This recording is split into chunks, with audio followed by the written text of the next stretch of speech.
the government. It loves you and wants to keep you safe and well. It even wants to make paying taxes, fines, and court costs easier for you. How? Well, you'll need to meet your straw man.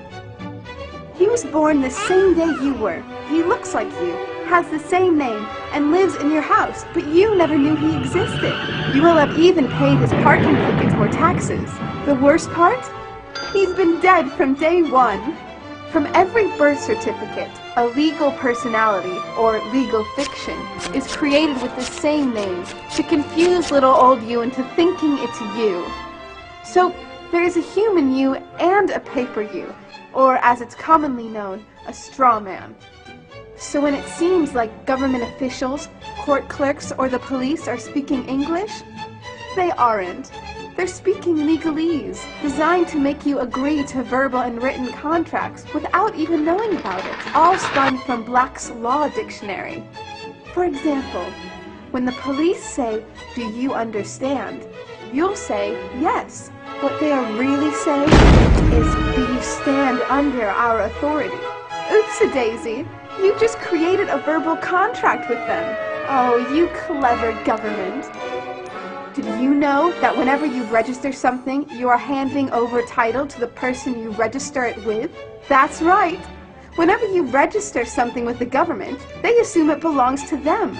Registered your car? Super!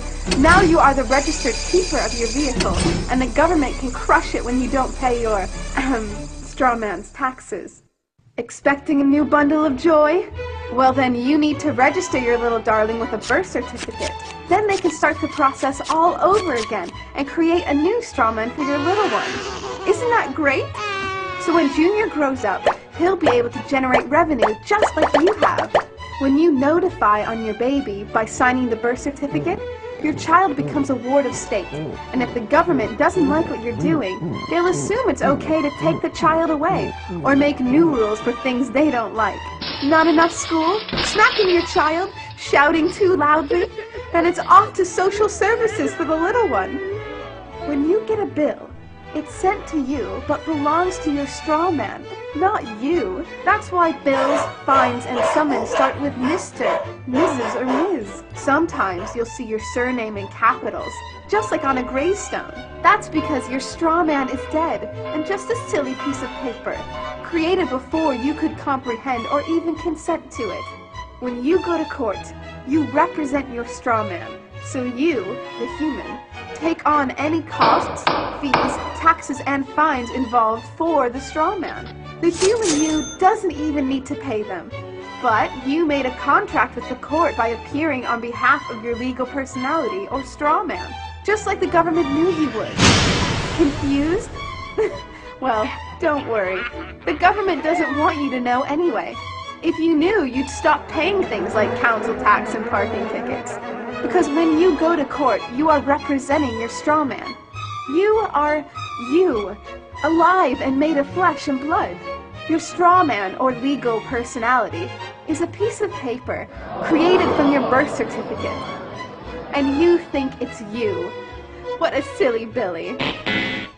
This is a certified true copy of my live statement of birth. You can get this by applying for it at the Registrar General. They'll give it to you. And it's very interesting because this is where it all began. This is the foundation document. All identification is generated from this document. And so if the foundation document is no good, anything that's made from it is no good. That means driver's licenses, health cards, everything. Now what they did here, this is exactly what he meant when he said, soon every American will be required to register their biological property. Now your parents didn't realize what they were doing when they filled this out, and these didn't exist before 1933. Birth records were recorded in scripture, and these only came into being in 1933 when they hatched this plan.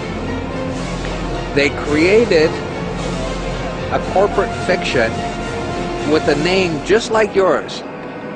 In doing this, they registered and monetized the spirit and soul of a living being. This denotes ownership. And when your parents were tricked into filling this out, they allowed your spirit and your soul to be monetized. And futures were sold on you. Spirit and soul. Now, this is my birth certificate. This is actually a share. See this red number? This A, I'm born in Canada, this is a Class A share. Now, this is called a CUSIP number. And all securities require a CUSIP number. And that's what this is. And you are held as collateral to secure the debt which our government owes to international bankers. So you and me and all these people here are actually collateral.